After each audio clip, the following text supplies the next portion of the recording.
Senhora Presidente, Senhor Primeiro-Ministro, Senhoras e Senhores Membros do Governo, Senhoras e Senhores Deputados.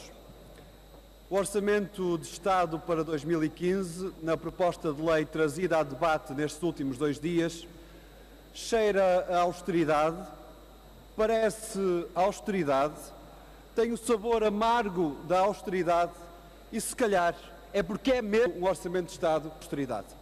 Porque não engane estes pronúncios. Nós vemos que algumas das páginas têm ainda o papel troika e, por isso, qualquer promessa de viragem, qualquer ideia de que há uma diferença neste novo velho orçamento é de facto um embuste. Vejamos quais são as medidas que se mantêm e como as maldades que o Governo faz desde 2011 continuam a estar em cima da mesa. Sobre salários, sobre os direitos, o Governo insiste em cortar salários da administração pública, insiste em congelar carreiras, insiste em congelar contratações e insiste em congelar qualquer valorização do rendimento. Trabalho extraordinário, trabalho por turnos, mantém-se cortado com este Governo. Medidas velhas em papel novo. Sobre as reformas, sobre os apoios sociais, o Governo mantém congeladas as pensões e muitas delas as pensões mínimas das carreiras contributivas. Mantém congelado o indexante de apoios sociais, a bitola, que diz qual é o apoio social e qual é a medida da pobreza onde nós devemos atuar. E estas vertentes estão congeladas desde 2010. Os mais pobres sabem bem como com este Governo ficaram ainda mais pobres e mais indefesos. Medidas velhas em papel novo. Mas há medidas novas. De facto, há algumas. Porque o Governo, para além de tudo o que já foi feito, se quer ainda ir mais longe. Tem cortado e muito no Estado Social. Tem cortado e muito na saúde e aquelas e aqueles que precisam de cuidados médicos sabem como este Governo é uma barreira e não uma porta aberta.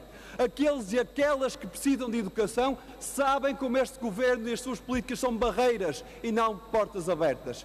E nesta realidade, o Governo insiste em cortar ainda mais, por exemplo, na educação, 700 milhões de euros. Medidas novas só para cortar mais. E é nestas escolhas que estão as políticas deste Orçamento de Estado. Mas a linha velha continua. A ideia que o Estado tem que ser sempre cortado e naquilo que é essencial. Na ideia que aquilo que foi construído ao longo de décadas deve ser destruído agora por tudo em meia e dado a privados como se nada valesse. O Governo, face à atrapalhada da privatização da TAP, que obrigou o Governo a recuar, diz agora que vai avançar novamente e vai, para além de todas as privatizações que já fez, privatizar ainda mais a EMF, a Carristur e insistir no concessionário de transportes públicos. Serviços essenciais, empresas estratégicas para o país que o Governo continuará a destruir, a passando para privados por tuta e meia, deixando de ter qualquer papel nas escolhas estratégicas na economia. Um Governo que tem destruído o país e por isso continua esta política que já fez ao longo dos últimos anos. E o único aspecto que diz o Governo, que utiliza para se colocar em cima, qual pedestal, para dizer que há uma viragem, imaginem, é uma alteração no IRS. Diz o Governo que consegue devolver 150 milhões de euros de IRS. Ora, o mesmo Governo que em 3 anos aumentou em mais de 3 mil milhões de euros aquilo que tira das famílias no IRS, diz-nos agora que por devolver uma gota acaba por não ter entornado o copo. Ora, de facto, entornou o copo e a paciência das pessoas. Elas sabem bem, quando pagam impostos, quanto este Governo lhes tira do bolso.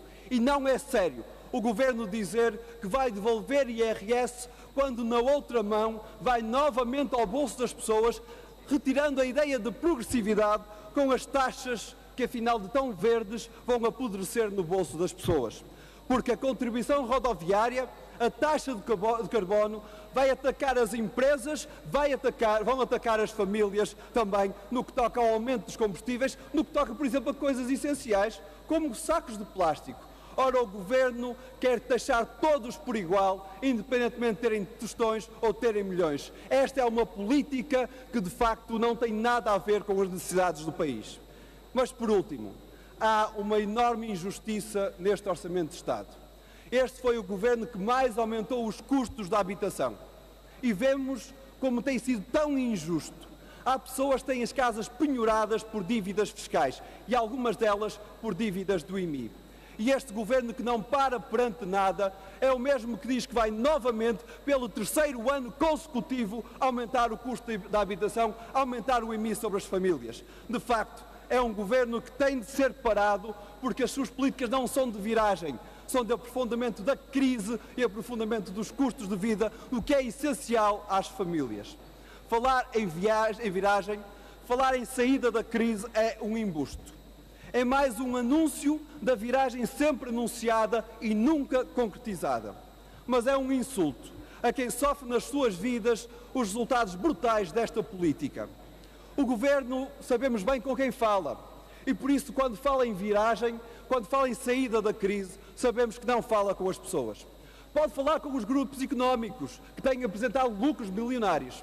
Pode falar com esses grandes empresários que vão pagar menos impostos em 2015. Mas não fala com as famílias, com aquelas que desde 2011, estando no desemprego, ficaram menos apoiadas. Em 2011 havia 554 mil pessoas com apoio de subsídio de desemprego. Em agosto de 2014 há 318 mil pessoas a serem apoiadas com o subsídio de desemprego. Não é porque não haja mais desempregados, é porque é a marca desta política insensível socialmente do Governo, que ataca as pessoas quando estão mais frágeis, exatamente para dar aos poucos que tudo têm. O rendimento social de inserção em 2011 tinha 126 mil beneficiários, em 2014 tem 91 mil. Ora, a pobreza que aumentou no país tem menos apoio para este Governo e é este Governo que lhes aponta o dedo, dizendo que só tem moralidade para atacar os pobres. Ora, esta é a política imoral de quem vê aumentar os milionários e diz que o problema não está neles, está nos pobres. De quem vê uma riqueza no país a encolher, mas os mais ricos a ficarem cada vez mais ricos.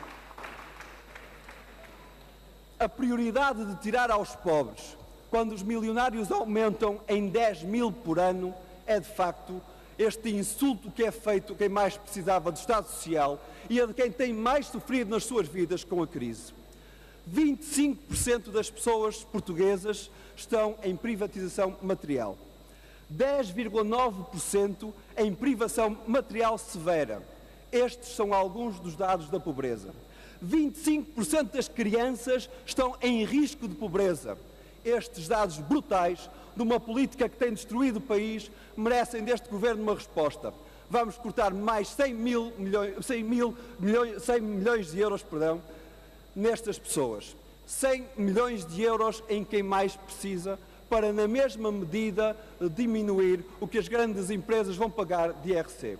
100 milhões de euros é a marca de uma moralidade de um Governo que diz que é imoral estar na pobreza, mas que os empurra cada vez para baixo, cada vez mais para ficarem mais pobres.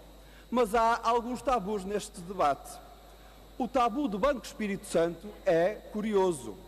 O Governo nada disse sobre a responsabilidade que teve neste processo, sobre as consequências deste processo nas contas públicas, na economia, e sobre o cálculo que fez da possibilidade de ter impactos públicos na economia, nas contas públicas. Sobre uma matéria essencial, o Governo nada diz. Podemos dizer que é má consciência, e acreditamos que assim seja, mas de facto é uma marca também da irresponsabilidade de quem, não respondendo ao essencial, faz na folha de papel exercícios de virtualidades orçamentais, quando na prática não sabe bem do que é que está a falar. Não assumir o impacto das contas públicas do Banco Espírito Santo é uma irresponsabilidade. Não assumir na economia o resultado do contrair do crédito é uma irresponsabilidade. E isto demonstra como este Governo não é sério nas contas que apresenta. Não é sério, por exemplo, na dívida. Veja-se bem como o discurso tem mudado. O Governo que dizia que a dívida era insustentável em 2011, parece que agora, que ela ultrapassou os 130% do PIB, lhe admirou uma tal leveza que é extraordinária. De insustentável passou a sustentável, mas esta insustentável leveza da dívida é a mesma que leva o Governo a rejeitar qualquer renegociação para pagar mais de juros da dívida em 2015 do que paga na escola pública ou do que paga no Serviço Nacional de Saúde. Deputado. Termino, Sr. Presidente, dizendo que este orçamento não mostrará outra coisa que não um voto contra do Bloco de Esquerda. Apresentaremos propostas essenciais para defender direitos básicos como o direito ao salário, o direito à habitação e o direito a uma justiça fiscal que seja patamar de igualdade e não de desigualdade. Mas sabemos bem que este Orçamento de Estado e as suas escolhas, por cada dia que existirem, é um dia mau para o país e, por isso, exigimos aquilo que é justo e que defende as pessoas e que é a grande proposta que deveria estar em cima da mesa. A admissão de um governo irresponsável, socialmente insensível e incapaz de responder às pessoas, não aos grupos económicos. Esses é que são quem o Governo fala, são quem o Governo leva a passear ao estrangeiro, mas de facto, sendo para quem o Governo governa, são aqueles que o Governo coloca na pasta para depois retirar às famílias, porque dessas o Governo já se esqueceu há muito e é por essas que o Bloco de Esquerda vai lutar contra este Governo também. Disso.